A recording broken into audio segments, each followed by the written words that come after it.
Donc je vais vous donner une deuxième petite méthode pour comprendre l'écriture scientifique. Donc je reprends l'exemple de tout à l'heure.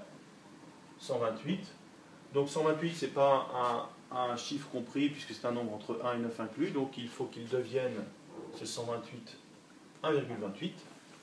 Le 1 est bien compris entre 1 et 9 inclus, multiplié par une puissance de 10. Alors, ici, pour l'instant, la virgule, elle n'existe pas, mais elle est posée virtuellement ici. Il faut que je la déplace ici. Donc je la déplace de 2 chiffres vers la gauche.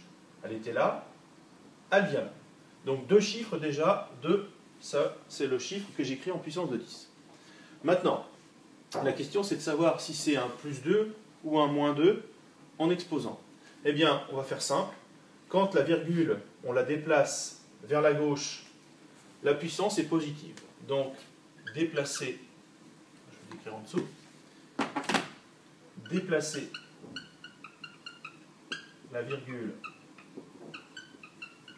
vers la gauche, ça donne un exposant positif. Donc ici, 10 puissance plus 2.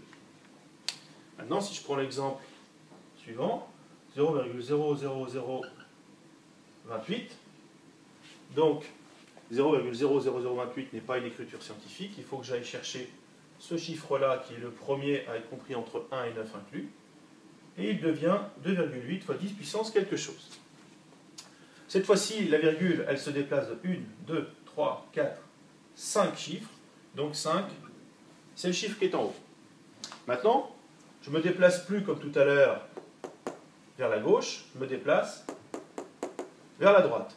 Donc se déplacer vers la droite revient à écrire une puissance de 10 négative. Donc 2,8, 10 puissance moins 5. Donc conclusion, déplacer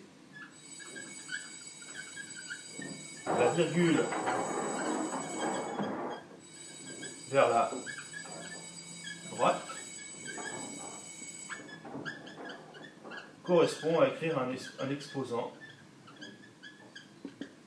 négatif.